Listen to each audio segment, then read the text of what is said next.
से नरेंद्र मोदी मुस्लिम खवातीन को ताकतवर बनाने के बजाय उनके सरों से हिजाब को छीन रहे हैं।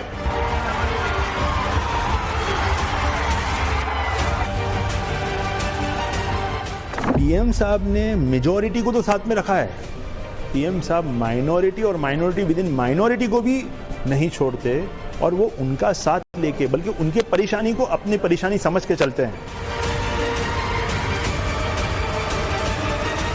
11 साल से नरेंद्र मोदी सिर्फ मुसलमानों की मजहबी शनाख्त पर हमला कर रहे हैं। 11 साल से नरेंद्र मोदी सिर्फ मुसलमानों की मस्जिदों को छीनने की कोशिश कर रहे हैं। ओवैसी के टारगेट पर कौन है, मुसलमान या प्रधानमंत्री नरेंद्र मोदी? ये सवाल इसलिए क्योंकि हैदराबाद में ओवैसी ने वक्फ पर जलसा बुलाया और समर्थकों के सागर के सामने पूरे जोशो खरोश के साथ तकरीर करते हुए पीएम मोदी को सबसे बड़ा विलन साबित करने के लिए अपना पूरा जोर लगा दिया। मोदी कह रहे हैं कि उसका मालिक अल्लाह नहीं रहेगा। जलसा वक्फ पर शक्ति प्रदर्शन के लिए बुलाया गया, लेकिन बात 3 तलाक से शुरू होकर सीए, यूसीसी, धर्मांतरण कानून और यूएपीए कानून तक पहुंच गई। हैदराबाद में हुए ऑपरेशन दारुसलाम में ओवैसी नए वक्फ कानून पर कम और प्रधानमंत्री नरेंद्र मोदी के खिलाफ ज्यादा आग उगलते नजर आए। हमारा एहतजाज इसलिए भी है कि वो लोग जो हमको सफ़े हस्ती से मिटाना चाहते हैं, हम उनको पैगाम देना चाहते हैं कि हम मिटने वाले नहीं हैं। मैं बार बार कह चुका हूं, जब तक हम दुनिया में जिंदा है कयामत नहीं आएगी। जिस दिन हम चले जाएंगे सूर फूका जाएगा, याद रखो। और अगर बीजेपी ये समझ रही है कि उन्होंने 2014 में इख्तिदार पर आए तो पहले ट्रिपल तलाक का ऐसा कानून बनाया जो मुस्लिम खवातीन के खिलाफ बनाया, फिर उसके बाद उन्होंने CAA का कानून मजहब की बुनियाद पर बनाया, फिर उसके बाद उन्होंने UAPA के कानून को गंदे तरीके से उसको और ताकतवर बना दिया। 11 साल से नरेंद्र मोदी सिर्फ मुसलमानों की मजहबी शनाख्त पर हमला कर रहे हैं। 11 साल से नरेंद्र मोदी सिर्फ मुसलमानों की मस्जिदों को छीनने की कोशिश कर रहे हैं।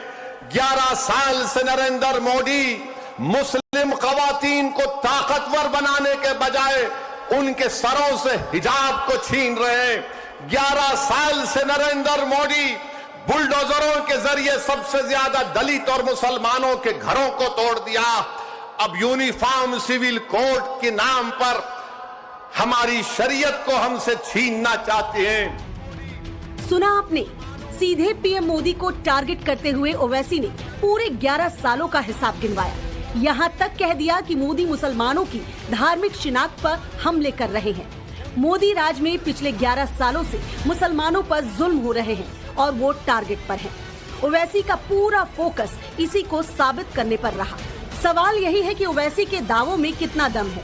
इसे समझने के लिए आपको कुछ आंकड़े देखने चाहिए। सरकारी नौकरी में मुसलमानों की भागीदारी जो साल 2014 तक सिर्फ 4.5% थी, पिछले 9 सालों में दोगुनी रफ्तार से बढ़ते हुए 10.5% तक पहुंच चुकी है। स्किल इंडिया प्रोग्राम में मुस्लिम लाभार्थी 22.7% है, जो सबसे ज्यादा है। पीएम एम्प्लॉयमेंट जनरेशन प्रोग्राम में 2014 के बाद मुस्लिम युवाओं का बिजनेस रजिस्ट्रेशन 70% बढ़ा है। इसके अलावा पीएम आवास योजना की बात करें तो इसके अंतर्गत दिए गए कुल 2,31,00,000 घरों में से 31% मुसलमानों को मिले हैं, जबकि पीएम किसान निधि योजना में 33% लाभार्थी मुसलमान ही हैं। इसी तरह उज्ज्वला योजना में 37% मुस्लिम परिवारों को लाभ मिला है। ये वो आंकड़े हैं जो बताते हैं कि पीएम मोदी बगैर विचलित हुए सबका साथ सबका विकास के मूल मंत्र पर आगे बढ़ रहे हैं, जिसे पसमानदा मुस्लिम समुदाय और बोहरा मुस्लिम कम्युनिटी समेत कई मुस्लिम समुदाय खुलकर स्वीकार भी कर रहे हैं। तो सवाल ये है कि मुसलमान किसके टारगेट पर हैं, मोदी के या फिर मुस्लिम वोट बैंक की राजनीति करने वाले मुस्लिम नेताओं के? बात करते हैं कि सबका साथ सबका विकास। पीएम साहब ने मेजॉरिटी को तो साथ में रखा है, पीएम साहब माइनॉरिटी और माइनॉरिटी विद इन माइनॉरिटी को भी नहीं छोड़ते और वो उनका साथ लेके बल्कि उनके परेशानी को अपनी परेशानी समझ के चलते हैं।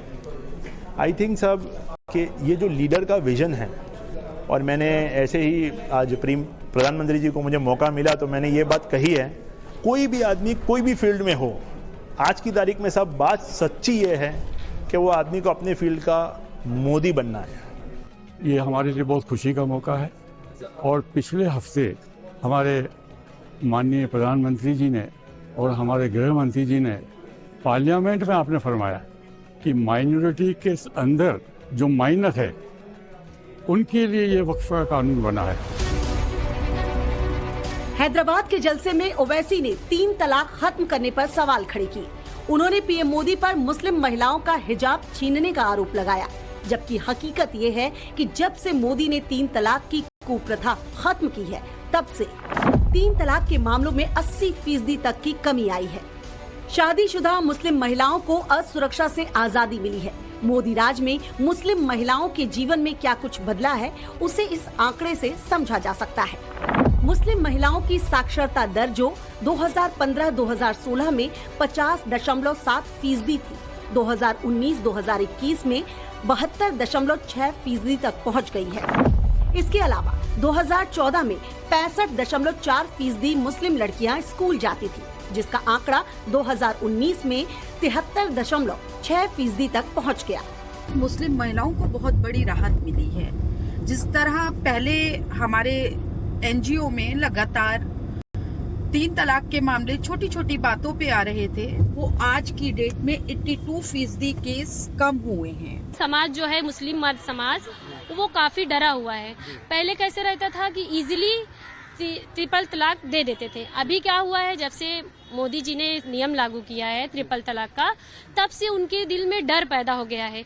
उन लोग मतलब इजीली 3 तलाक नहीं देते, क्योंकि अगर उन्होंने दिया तो उन्हें 4 साल की जेल है, प्लस वो जो लेडी जिसको उन्होंने तलाक दिया उसका पूरा खर्चा उठाना पड़ेगा।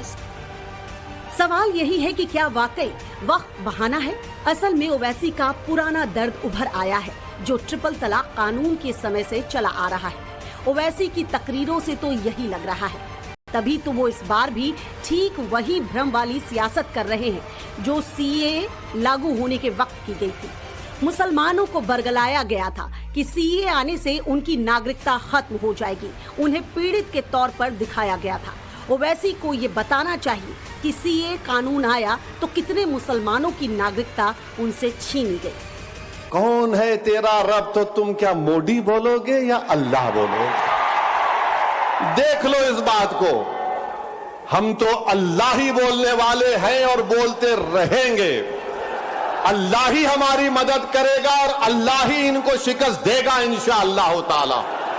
हम तौहीद परस्त हैं और हमको फख्र है इस बात का कि रब्बे कायनात जिस चीज का मालिक अल्लाह है, मोदी कह रहे हैं कि उसका मालिक अल्लाह नहीं रहेगा।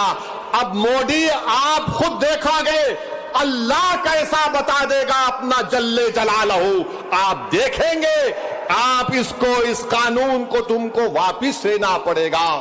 जिस तरह हमारे किसान भाइयों ने हमको रास्ता दिखाया, हम उसी रास्ते पर एहतजाज करेंगे। जिस तरह की भ्रम की राजनीति सीए और 3 तलाक पर की गई, ठीक उसी तरह की सियासत इस वक्त वक्फ पर की जा रही है, जिसमें मुसलमानों को उनकी दरगाहें, मस्जिदें, खानकाहें और संपत्ति छीने जाने का डर दिखाया जा रहा है। जबकि हकीकत ये है कि नए वक्फ कानून से बोर्ड की मनमानी पर रोक लगेगी, उसकी भू माफिया वाली दाल नहीं गलेगी, जिसका फायदा गरीब और पसमानदा मुसलमानों को होगा। कट्टरपंथी और भू माफियाओं पर शिकंजा कसेगा। और आज ईमानदारी से उसका उपयोग हुआ होता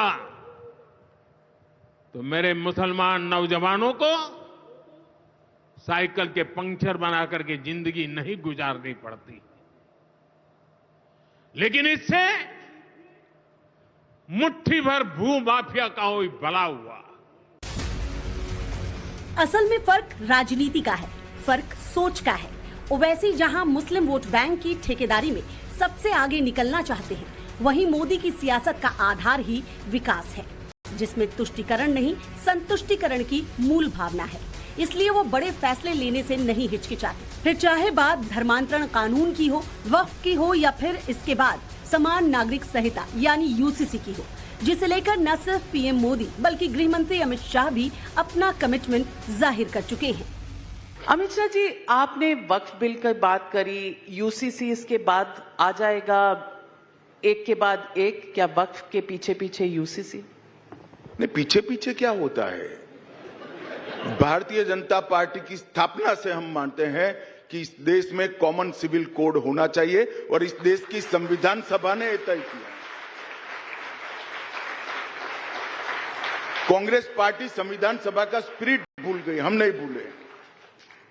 जो मार्गदर्शक सिद्धांत देश की विधानसभा और संसद के लिए बनाए गए, इसके अंदर है कि ये देश किसी अनुकूल समय पर एक ही कानून से चलना चाहिए, कानून धर्म के आधार पर नहीं होने चाहिए।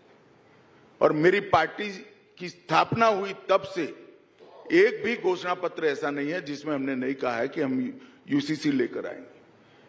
पीछे आगे क्या होता है, हमारा कमिटमेंट है। हमने कहा था 370 हटाएंगे, हटा दिया। हमने कहा था राम मंदिर बनाएंगे, बना दिया। और हमने कहा था यूसीसी लेकर आएंगे, यूसीसी भी आएगा।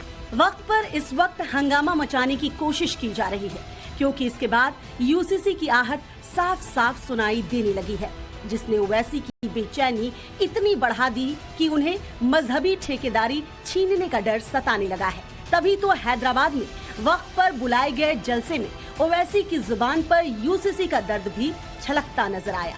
उन्होंने इसे शरिया में दखल बताया, जबकि हकीकत ये है कि यूसीसी सर्व समाज के हित में है। इससे खास तौर से मुस्लिम महिलाओं को बहु विवाह, हलाला और इद्दत से निजात मिलेगी। मुस्लिम बेटियां अपनी मर्जी से शादी कर सकेंगी। कम उम्र में उनके निकाह की मनमानी रुक जाएगी। शादी और लिव इन रिलेशनशिप के साथ साथ तलाक का भी रजिस्ट्रेशन कराना होगा। मुस्लिमों के बहु विवाह पर प्रतिबंध लग जाएगा। बेटा बेटी संपत्ति में बराबर के हकदार होंगे। सभी धर्म के लोगों के लिए बच्चों को गोद लेने की सहूलियत मिलेगी। आप खुद सोचिए, एक देश एक कानून सर्व समाज खास तौर से मुस्लिम महिलाओं के हक में है या नहीं। लेकिन मौलाना गैंग और कथित मुस्लिम नेताओं की तरफ से अब ये फेक नैरेटिव फैलाया जा रहा है कि यूसीसी से मुसलमानों की धार्मिक आजादी छीन ली जाएगी। हालांकि होगा क्या, ये उत्तराखंड के एग्जाम्पल से समझ सकते हैं, जहां यूसीसी लागू किए 4 महीने बीत चुके हैं, लेकिन मुस्लिमों की जिंदगी में अभी तक कुछ नहीं बदला। सरकार का एक ये बहुत ही सराहनीय फैसला है भारतीय जनता पार्टी का कि मुस्लिम महिलाओं को हर चीज में बराबरी का अधिकार देने की बात की है। जिस तरह Muslim personal law board adoption law को मना करता है या 3 तलाक जैसी चीज को और हलाला जैसी चीज को मान्यता देता है, तो इससे एक देश एक कानून होगा और मुस्लिम महिलाओं को बहुत राहत मिलेगी। वो टाइम ऐसे बहुत से लोगों को ऐसे डराया गया कि मुसलमानों को इंडिया में रहने नहीं दिया जाएगा, उनको मारा जाएगा, भगा दिया जाएगा, उनसे नागरिकता का सबूत लेंगे। पर अल्हम्दुलिल्लाह अभी तक ऐसा कुछ भी नहीं हुआ है और आगे भी हमें उम्मीद है कि गवर्नमेंट से कि वो हमें किसी भी तरह से प्रॉब्लम नहीं देंगे इंशाल्लाह। असलियत में डर वक्फ या यूसीसी का नहीं, बल्कि मजहबी ठेकेदारी छीनने का है। इसलिए कभी वक्फ, कभी यूसीसी, तो कभी कब्रिस्तान, मस्जिद, मदरसे के बहाने उकसाया और भड़काया जा रहा है। हालांकि ट्रिपल तलाक, सीए कानून और धर्मांतरण कानून के समय देश के आम मुसलमानों ने मोदी सरकार का साथ दिया और अब पसमानदा मुसलमानों और बोहरा समुदाय के साथ बड़ी संख्या में मुसलमान मोदी सरकार के साथ हैं, क्योंकि वो समझ रहे हैं कि असल में उन्हें टारगेट कौन कर रहा है। मजहब और दीन का वास्ता देकर अपनी सियासी रोटियां सेकने की कोशिश कौन कर रहा है। ब्यूरो रिपोर्ट, टाइम्स नाउ नव भारत।